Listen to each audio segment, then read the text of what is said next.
Ryan Savey, so welcome back to both of you.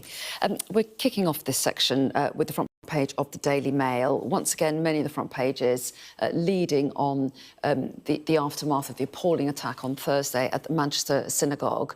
The Daily Mail focus on the vigil that was held yesterday in honour of the two who lost their lives, and how the Deputy Prime Minister, David Lammy, was heckled at that vigil. That's right. You expect someone of the stature of a Deputy Prime Minister who goes up to talk at this vigil to kind of be respected.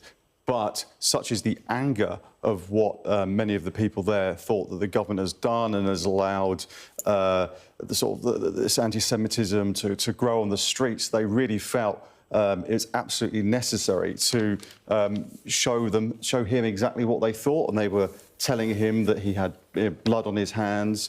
And I think at one moment that David Lammy actually addressed the crowd as friends, and there was absolute anger over this as well. So there was lots of calls of shame on you throughout his address, and he had to actually stop talking several times throughout this, just through the sheer anger. But many people think that this government has actually allowed this anti-Semitism to carry on.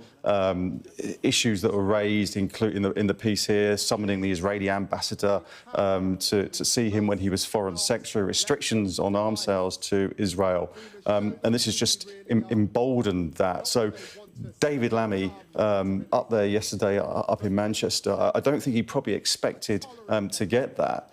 He's standing alongside the Home Secretary there. But I think he was probably quite shocked by that, especially in terms of a vigil when you expect it to be sort of relatively muted and, you know, just the speakers to get on with it. Such was the anger by it. Yeah, what did you make of those scenes, Katrina? I mean, they seem to reflect a kind of deep frustration and anger about the levels of anti-Semitism which have been rising. Absolutely, and it's referred to as heckling, but if you actually watched the scenes at the vigils, it was far more than heckling. People were absolutely furious. They were shouting at David Lammy. There's one woman quoted in this piece in the Daily Mail who said that she's never done anything like that before, but when she saw him, she was so furious. This anger and passion welled up from within her and she couldn't hold herself back. And David Lammy looked extremely taken aback by this. He didn't really know how to pivot, to handle it correctly. Yeah, we've got the pictures now. I don't know if we can just listen in for a moment. This is when he's being introduced.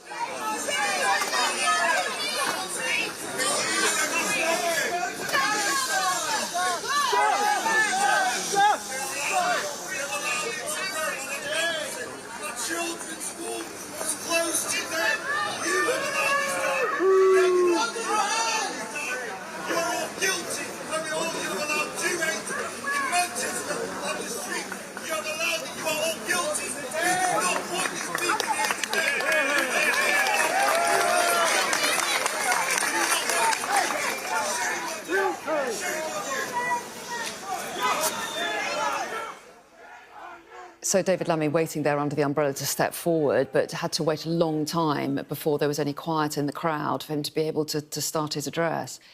And even when he did start his address, the crowd didn't calm down. And it's understandable. The Jewish community in the UK has been warning for the past 2 years that they are deeply concerned about rising anti-Semitism. They feel like enough hasn't been done.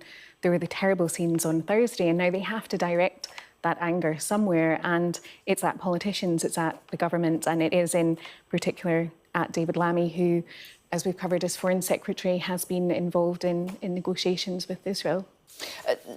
One of the focuses amongst some of those who were shouting at the the Deputy Prime Minister was over the issue of protests. And in fact, we picked this up in the Express, don't we? Katrina, you were picking out this story in particular. It's a double-page spread here.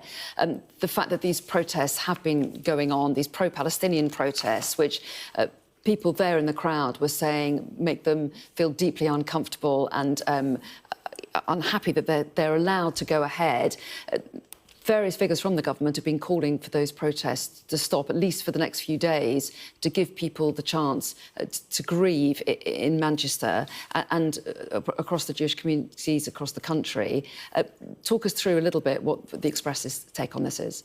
Well, it is very much talking about the protests that are planned for today, the protests that have been taking place over the past couple of days. On Thursday, on the day of the atrocity, there were protests at train stations around the UK, and there was some expectation that that would calm down, that there would be some compassion shown to the Jewish community, and that these protests would be paused.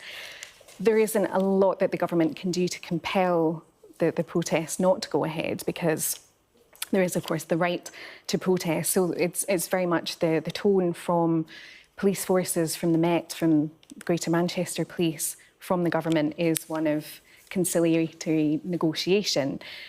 Keir Starmer is saying this is a moment for mourning, and of course it is, but some of the rhetoric that's reflected in this piece from the opposition is quite inflammatory. Robert Jenrick is saying very strongly that the actions on Thursday are the result of an elite class, of which he, of course, is a member, who haven't been taking the concerns of the Jewish community seriously enough.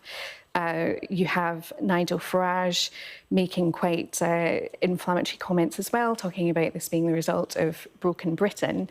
And there isn't much dignity being shown or leadership being shown on this. Yeah, I think one of the interesting things on this is we've got several calls today from the likes of Lord Wolney, the ex-advisor on political violence, Sir Mark Rowley, head of the Metropolitan Police, and the independent reviewer of terror legislation, Jonathan Hall. He said there may be a case for a new law to allow the protests such as this to be banned if the police can't actually deal with it on the ground. And it seems at a moment like this, a law like that would be in place to stop these protests, or at least just postpone them until a later day. Yeah, because at the moment it would take an act of parliament to stop the protests, because obviously there is the right to protest in this country at the moment, isn't there?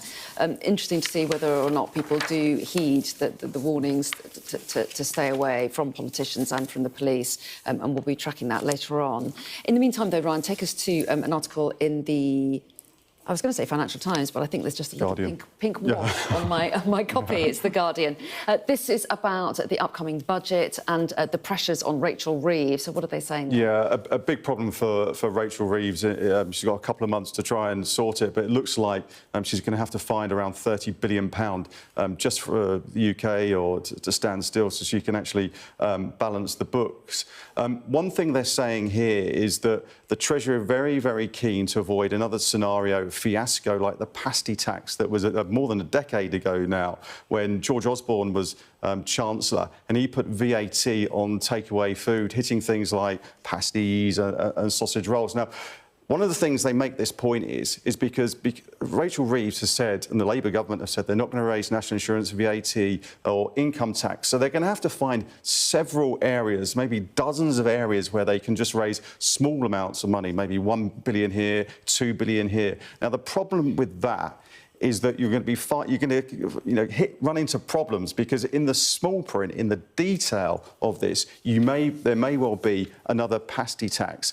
And the trouble is, once you put a tax on pasties or sausage rolls, it's not going to be too long until you make an embarrassing U-turn. So I think they're going to have to be very, very acutely aware that if they aren't going to raise and break their manifesto pledges of trying to raise income tax and raising big sums of money, that they could fall into a very sort of desperate trap. Very interesting.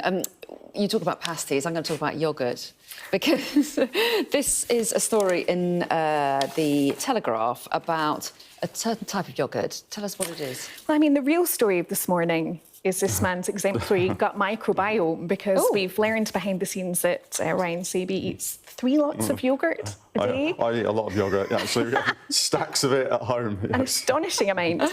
But perhaps not ant yoghurt. No, not yet. Is being offered on a Michelin menu. Apparently, it originated in Copenhagen.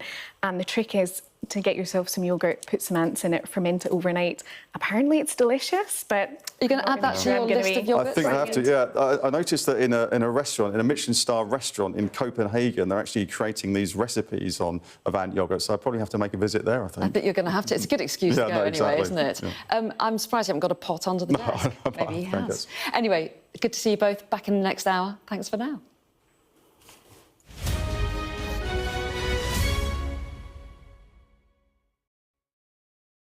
I witnessed the complete destruction of a place linked to my childhood memories. This is insane.